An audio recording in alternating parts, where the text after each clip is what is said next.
All right, back out here in the wood shop, working on this door. What I'm doing here is block sanding because the door had where I'd filled it over in here was a little bit high.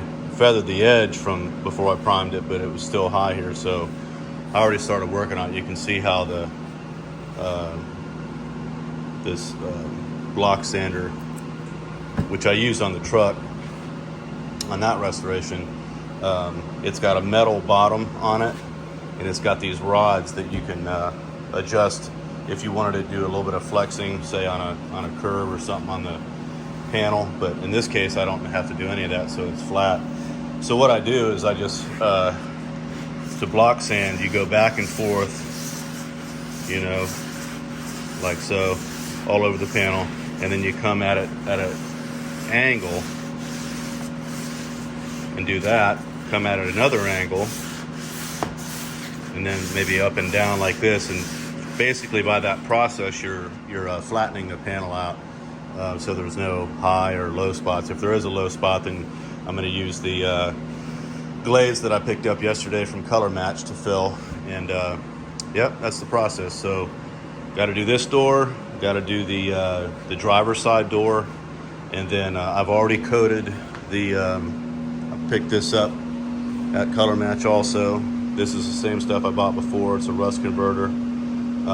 It goes on clear and it converts the rust. It ends up being black after it's done its job. There's a lot less rust on this hinge area than there was here. This one is actually pitted. So in any case, let that dry overnight, and then I'll just wait for that. I'll 220 sand the whole hood tomorrow, and I'll probably prime it right where it sits, actually, because I've got good dust collection up there, filtration, and then I've got my spray booth here. Turn that on, I've got these louvers that automatically open up. So I really didn't have a big overspray issue yesterday. The biggest thing is because I was painting on top of my bench, I got some primer on it, so I'll have to refinish the front of it. I had to wipe it off with lacquer thinner, so I'll have to refinish those drawers. But anyway, not a big deal. So anyway, just getting started on this, and my shop is kind of a mess right now because I got Jeep parts in here all over the place, and I got my painting supplies there, and just all kinds of stuff. But normally it's not this messy, but it is a work in progress right now, so I don't really mind. All right, here we go.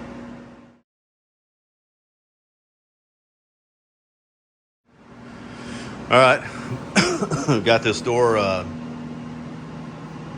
block sanded with 120 is what I started with, and then I finished up with a random orbit sander 220 just to kind of glide it over the top, you know. And then I did what I couldn't get with my hand all around the window frame and so forth. So this door is ready for well, first of all, the bare metal spots I'm going to have to hit again with the self-etching primer, because it's regular primer won't stick properly to that and could flake off, and of course I don't want that to happen. There's some bare metal a little bit along there. So just to analyze what's going on with this door, this was obviously high because I went through the primer down to the body filler, which was right beneath it.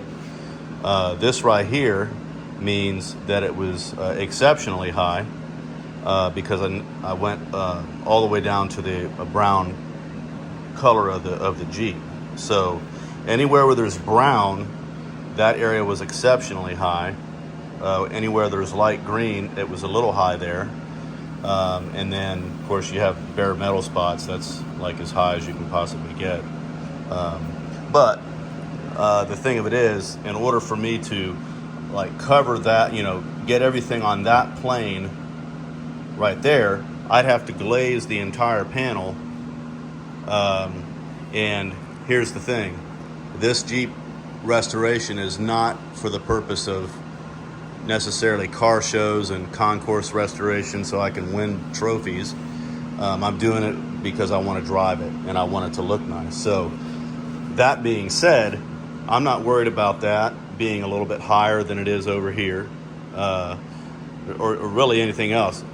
once I have the panel generally flat where there's no obvious issues anywhere, I'm done. I'm calling it on that.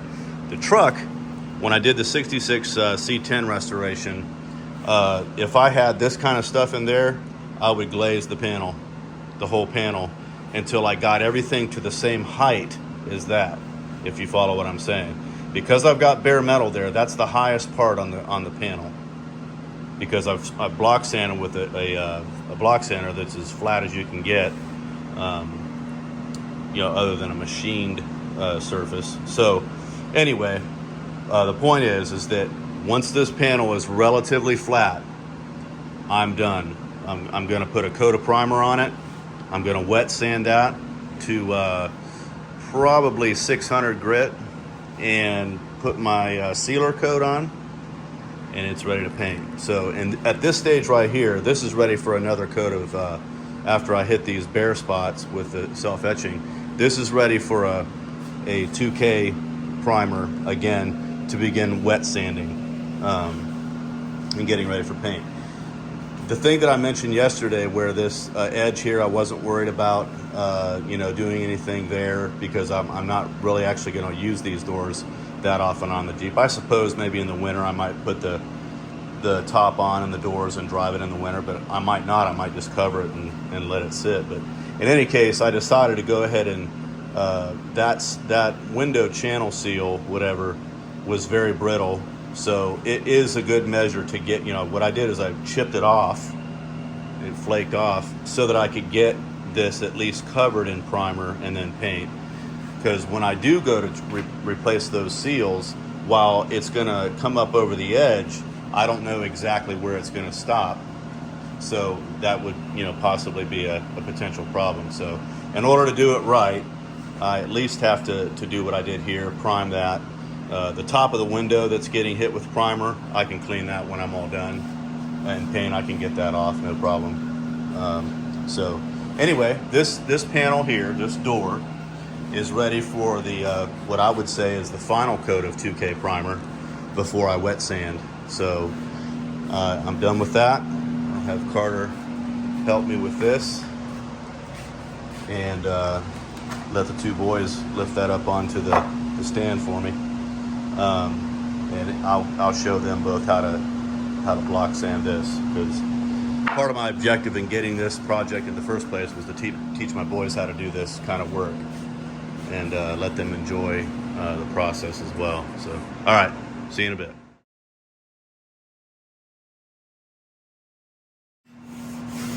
Long strokes, as long as you can make them. Don't stay in one area too long. Keep it moving across the panel.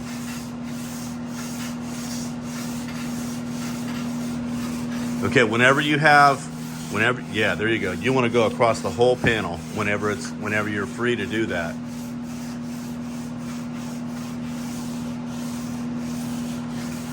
And that's how you flatten.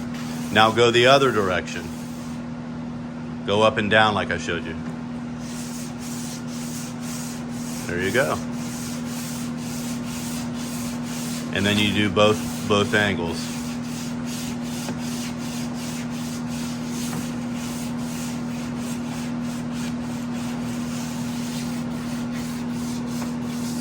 Okay, now do an angle.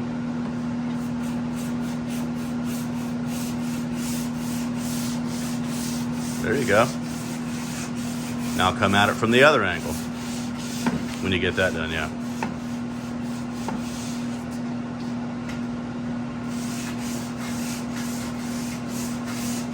And that's block sanding right there. So that's going to show you where all the high and low spots are once you've done that panel.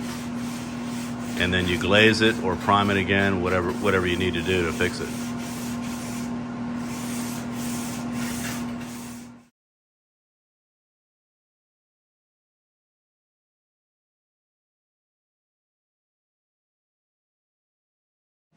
All right, my son just made a good observation, so he's learning. If you notice this bare spot here, that means that it's high right there.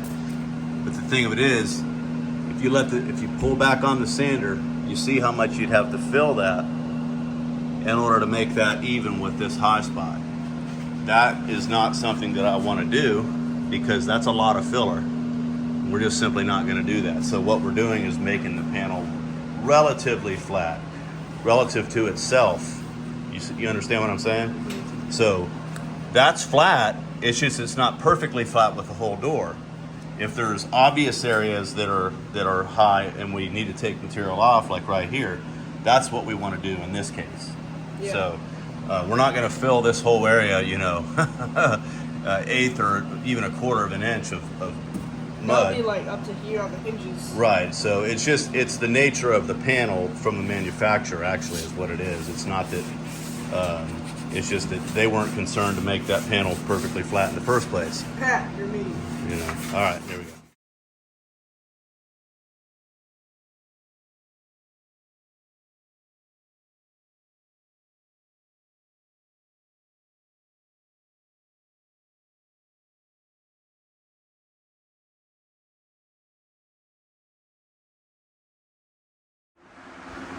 All right, I sanded both sides, including this rear panel on this side, driver's side, to flatten all of that down. For the most part, it's flattened down. And that kind of shows me where I am at this point. And what I'm gonna do is where the low spots are, some of this dark stuff in here, probably put a little bit of glaze on it. Actually, I think what I'll do first is I'm gonna start there because it's pretty flat. It feels pretty good. I'll probably do a little bit of glaze because I've got to fill in these areas where when I was bringing the putty over, you know, the light filler, there was some kind of trash in it that created those scratch marks, and down here. So I'm gonna have to put some glaze on it anyhow, back here where the tail light goes. So I'll probably lightly glaze it, sand this down with the random orbit sander, and finesse it a little bit before I put primer on it. Same on this side, but it's substantially flat, straight. You know, when you look down the panel, of course you won't really know until you got some primer on it, because the primer will reveal it, where the problems are. But that's a good starting point. And I've sanded this fender again. It's looking pretty close to that other one. I don't know if you can see that.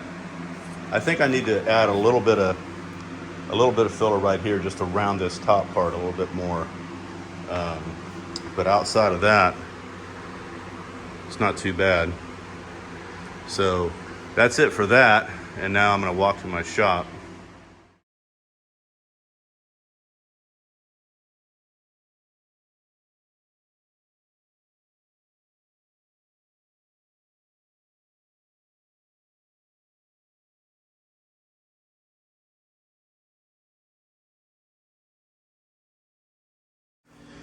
So I put some etch primer in the areas that I had some bare metal after I sanded it with 220, 120, then 220.